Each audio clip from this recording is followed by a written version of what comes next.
आप लोग हमारे साथ इंडियन ज्योग्राफी पढ़ रहे हैं और इंडियन ज्योग्राफी में नदी तंत्र समाप्त हो चुका है। नदी तंत्र समाप्त हो चुका है। नदी तंत्र के बाद हम लोग आज जो टॉपिक पढ़ेंगे नदी से संबंधित कुछ चीजों के बारे में पढ़ेंगे। जैसे आज हम लोग का टॉपिक रहेगा नदी घाटी परियोजनाएं। आप सभी लोग हेडिंग डालिए नदी घाटी परियोजनाएं।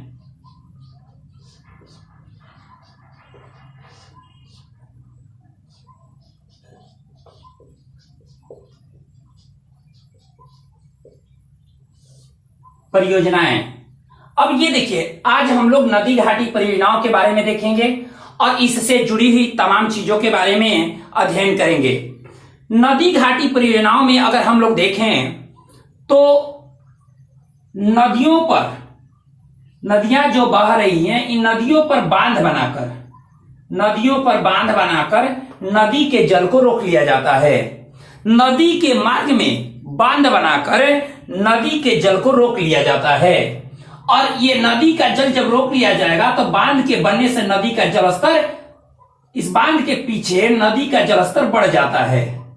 नदी के पीछे, इस बांध के पीछे नदी का जलस्तर बढ़ जाता है। पीछे का जो जलस्तर जब उठता है तो ये कब तक उठेगा? जब तक ये बांध की ऊंचाई तक आ ना जाए। इसीलिए बांध में जगह जगह ये वाटरफॉल लगाए जाते हैं ताकि ये जल को छोड़ा जा सके, जल को छोड़ने के लिए। अब देखिए, तो नदी का जलस्तर बढ़ गया तो पीछे का जो बांध के पीछे का जो क्षेत्र है वो जलमग्न हो गया।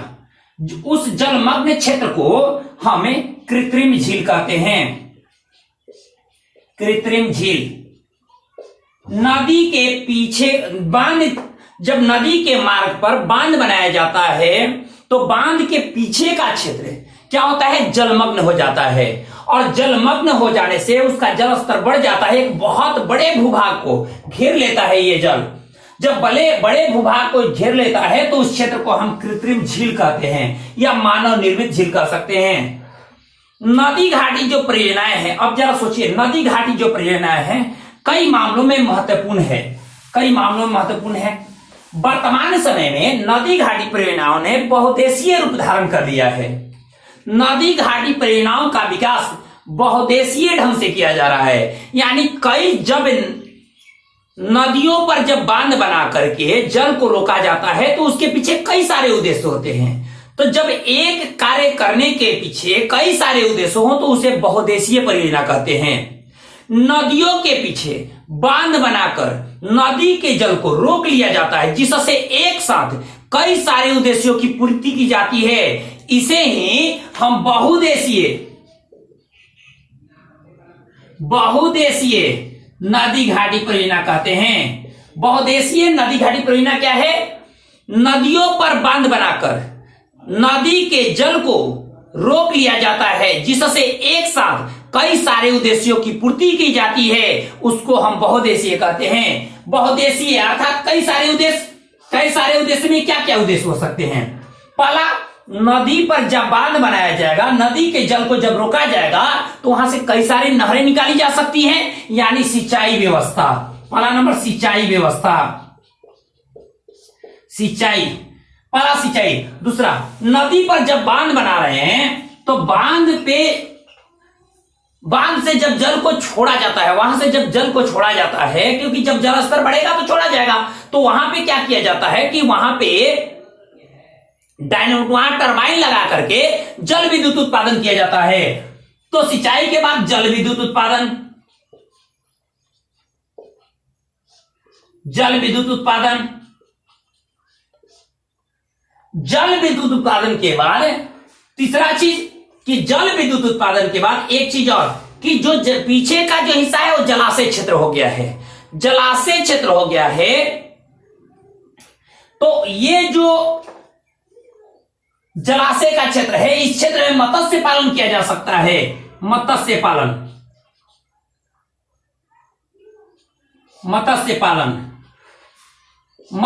पालन के बाद इस क्षेत्र से जल विद्युत उत्पादन, सिंचाई, मत्स्य पालन, उसके साथ साथ बाढ़ की, अगर किसी क्षेत्र में बाढ़ की समस्या हो रही होती है तो नदी घाटी परियोजना के निर्माण करके नदियों पर बांध बना करके उस क्षेत्र को बाढ़ग्रस्त होने से बचाया जाता है।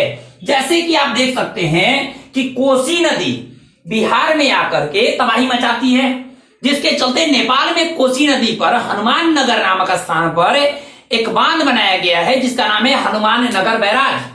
वैसे ही दामोदर नदी पश्चिम बंगाल में तबाही मचाती थी, इसी कारण बंगाल का शोक दामोदर नदी को कहा जाता था।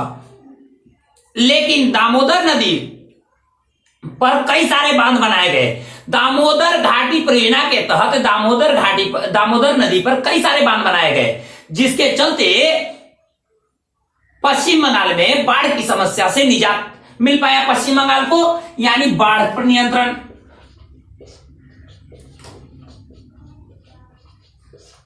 तो ये जो चीजें हैं ये कई सारे उद्देश्य पूरे किए जा रहे हैं। काम तो एक है, बस नदी पर क्या किया जा रहा है, बांध बनाया जा रहा है। लेकिन नदी पर बांध बनाकर जल तो रोका जा रहा है, लेकिन उससे कई सारे कार्य किए जा रहे हैं, कई सारे उद्देश्यों को पूर्ति की जा रही है। इसी कारण इसको क्या कहते हैं, बहुउद्देशीय नदी घाटी परियोजनाएं।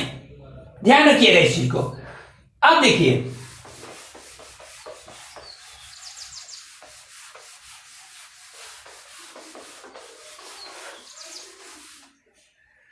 जब किसी नदी पर बांध बनाया जाता है, मान लेते हैं कि यह नदी का क्षेत्र है, मान लेते हैं यह नदी का क्षेत्र है और इस नदी के क्षेत्र पर बांध बना दिया गया, बांध बनाकर रोक दिया गया, यहां बांध बनाकर रोक दिया गया नदी के जल को। तो जो यहां का जो क्षेत्र है, इसके चारों ओर जल का, इसके पीछे में जल का भंडार हो जाता है। जरा सोचिए, नदी पर जब बांध बनाया गया तो उस बांध के जो पीछे का हिस्सा है पूरा जलमग्न हो जाएगा, एक बहुत बड़े भूभाग को ग्रहण कर लेगा, एक बड़े भूभाग को अपने आप में समाहित कर लेगा। अब मान लेते हैं उस क्षेत्र में अगर कोई पहले से लोग रहते हो, उस क्षेत्र में मान लेते हैं नदी के जो पीछे वाला हिस्सा है वहां पे अगर लोग रहते हो तो स्थिति क्या होगी कि उनको पुनर्वास कराना पड़ेगा। तो अगर नदी घाटी परियोजनाओं पर जब बांध बनाए जाते हैं तो उसके पीछे का जो क्षेत्र होता है वो जलमग्न हो जाता है, पीछे का जो क्षेत्र है जलमग्न हो जाता है। और जलमग्न होने से स्थिति क्या होती है, पीछे का क्षेत्र जलमग्न हो गया, जलमग्न होने से जो स्थिति क्या होती है, स्थिति ये होती है कि इसके आसपास के जो भी लोग रहते हैं उनको पुनर्वास कराने की जरूरत पड़ जाती है। ये अगर मान लेते हैं इन क्षेत्रों में अगर पहाड़ी क्षेत्र हैं तो यहां कई तरह के प्राकृतिक जीव रहते हैं, कई तरह के प्राकृतिक जीव जंतु रहते हैं। ये जीव जंतु इस क्षेत्र में क्या करते हैं, यहां से भागने लगते हैं। जब वो क्षेत्र जलमग्न हो जाएगा तो उसमें जीव जंतु नहीं रह पाएंगे, वो क्या करेंगे, वहां से भागने लगते हैं। और जब वहां से भागने लगते हैं तो उनके उन पे संकट मंडराने लगता है, क्योंकि वो शहर की ओर भागेंगे, लोग मार देंगे, चाहे जो भी स्थितियां होती हैं। ये सारी समस्याएं यहाँ पे देखना पड़ता है। पहला नंबर, यहां पर रह रहे लोगों का पुनर्वास कराना पड़ता है। दूसरा नंबर कि यहां पर अगर जंगल वाले क्षेत्र में है, अगर वन वाले क्षेत्र में है, तो यहां पे रहने वाले जो वन्य जीव हैं वो उनका विनाश होने लगता है, वो विलुप्त होने लगते हैं, उनका विनाश होने लगता है, उन पे संकट मंडराने लगता है। अब जैसे नर्मदा नदी पर जो बांध बनाया गया, नर्मदा नदी पर बनाए जा रहे बांध के चलते नर्मदा बचाओ आंदोलन चलाया गया। क्यों? क्योंकि नर्मदा पर जब बांध बनाया गया तो उससे जो पीछे का जो जलस्तर था वो बढ़ गया। जल का आसपास के क्षेत्र क्या थे, पहाड़ी पर्वतीय क्षेत्र थे। एक तरफ सतपुड़ा श्रेणी है, नर्मदा की एक तरफ सतपुड़ा है और नर्मदा की एक तरफ विंध्य श्रेणी है, विंध्य पर्वत श्रेणी है। तो दोनों पहाड़ियों के बीच में प्रवाहित होती है नर्मदा भ्रंश घाटियों से। मैं बता चुका हूं, जब नदी तंत्र में पढ़ा रहा था तो उसमें मैं बता चुका हूं, उसको आप ध्यान रखिएगा। तो यहां पर स्थिति क्या है कि जब हम लोग देखते हैं कि नर्मदा का जो पीछे का हिस्सा क्या हुआ, नर्मदा पर जब बांध बनाएगा तो बांध के पीछे का हिस्सा जलमग्न हो गया, जिससे वहां रह रहे जो भी विभिन्न प्रकार के जनजातियां हैं, वहां पे रह रहे जो जीव जंतु हैं वो विलुप्त होने के कगार पर आने लगे, जिसके चलते नर्मदा बचाओ आंदोलन शुरू किया गया था। वैसे ही टेनेसी रिवर पर जो टिहरी बांध परियोजना जो उत्तराखंड में चला, उसके लेकर भी वहां आंदोलन हुए। तो कई सारी चीजें हैं जहां पर कि ये सारी परेशानियां होती हैं। वहां पे रह रहे जंगल वाले क्षेत्रों में अगर बनाए जाएंगे तो पीछे का जो क्षेत्र होगा वो जलमग्न हो जाएगा, और जलमग्न होने से वहां रह रहे वन्यजीवों पर संकट के बादल मंडराने लगेंगे। यही नहीं, यहां पे जंगली क्षेत्रों में रहने वाली जनजातियों पर भी संकट उत्पन्न हो जाएगा। अब देखिए, इतना ही नहीं, जब ये बांध बनाकर जल को रोका जाता है तो एक स्थिति ये कहीं कहीं भूकंप का कारण भी बन जाता है, क्योंकि जो पीछे का जो हिस्सा है वो जल से भर जाता है, जिससे वहां पर दाब पड़ता है, और दाब पड़ने के चलते भूकंपीय स्थिति उत्पन्न हो जाती है। आसपास के क्षेत्र कई सारे कृषि योग्य भूमि, अगर आसपास में कृषि योग्य भूमि है वो भी इसमें समाहित हो जाता है। नदी घाटी परियोजनाओं में बांध के पीछे का जो क्षेत्र है, जो पूरा का पूरा जो जिसका जल स्तर बढ़ चुका है, जो पूरा का पूरा हिस्सा जलमग्न है, उसमें कई सारे कृषि योग्य भूमि भी समाहित हो जाते हैं। अब ये सारी चीजें यहां पे ध्यान रखिएगा कि इस बहुदेशीय नदी घाटी परियोजनाएं को बहुदेशीय क्यों कहा जाता है। मैंने बताया कि कौन कौन से उद्देश्य पूरे किए जाते हैं, इससे नुकसान क्या है ये भी मैंने बताया। इस चीज को आप ध्यान रखिएगा। अब देखिए, नदी घाटी परियोजनाओं को बहुदेशीय बनाया कैसे गया।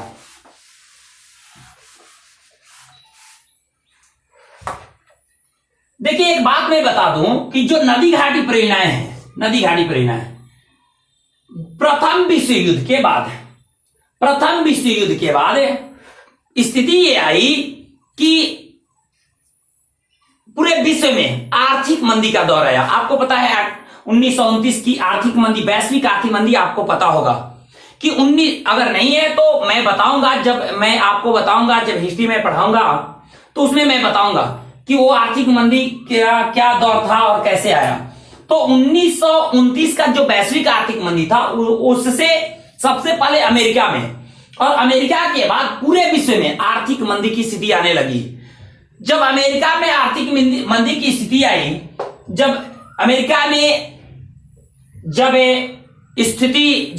की अर्थव्यवस्था चरमराने लगी, तो अमेरिकी गवर्नमेंट ने नदियों पर बांध बना करके सिंचाई की व्यवस्था करने के लिए, सिंचाई की व्यवस्था को बेहतर बनाने के लिए, कृषि क्षेत्र को मजबूत बनाने के लिए अमेरिकी सरकार ने प्राइवेट कंपनियों को यह कार्य दिया। और इस पर कार्य करने के लिए अमेरिकी कंपनियों ने सबसे पहले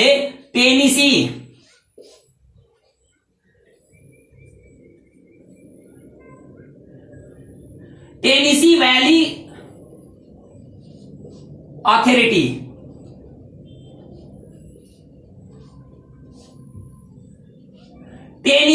अथॉरिटी का गठन किया। अमेरिकी कंपनियों ने सबसे पहले टेनेसी वैली अथॉरिटी का गठन किया। अब जब टेनेसी वैली अथॉरिटी का गठन, ये अमेरिकी कंपनियों ने पहले नदी पर बांध बनाए और बांध बनाकर एक साथ कई सारे उद्देश्य पूरा किए, लेकिन उसके बाद जब अमेरिकी कंपनी इस पे अपना ज्यादा हित ढूंढने लगी तो सरकार ने टेनेसी वैली अथॉरिटी का गठन किया, और सबसे पहले अमेरिका के टेनेसी नदी पर बहुदेशीय नदी घाटी परियोजनाएं स्थापित की गई। इसी के आधार पर भारत में दामोदर घाटी निगम की भी स्थापना हुई थी। इस बात को ध्यान रखेंगे। तो यह अमेरिका से शुरू हुआ, और अमेरिका में सबसे पहले टेनेसी वैली अथॉरिटी का गठन किया गया, और इस अथॉरिटी के गठन के बाद कई सारे देशों में ऐसी व्यवस्था की जाने लगी कि नदियों पर बांध बनाकर एक साथ कई सारे उद्देश्य पूरा किए जाने लगे। यही कारण रहा कि आज के समय में भारत की जो भी नदियां हैं उन नदियों पर बांध बनाकर सिंचाई की व्यवस्था, नहरों को निकाला गया है, सिंचाई की व्यवस्था की गई है, जिससे वहीं साथ ही साथ जल विद्युत उत्पादन व्यापक स्तर पर किया जा रहा है। मत्स्य पालन, बाढ़ नियंत्रण, इन सारे मामलों में नदी घाटी परियोजनाएं महत्वपूर्ण भूमिका निभा रही हैं। हम लोग अगले वीडियो में देखेंगे कि भारत के प्रमुख जो नदी घाटी परियोजनाएं हैं, भारत के प्रमुख बहुदेशीय नदी घाटी परियोजनाएं जो हैं, उनमें से कौन कौन हैं। हम लोग दामोदर नदी घाटी परियोजना, कोसी नदी घाटी परियोजना, गंडक नदी घाटी परियोजना, रिहंद नदी घाटी परियोजना, भाखड़ा नांगल परियोजना, ये सारी परियोजनाओं के बारे में एक एक करके हम लोग देखेंगे। आज की इस वीडियो में हम इतना ही रखेंगे, मिलते हैं अगले वीडियो में। धन्यवाद।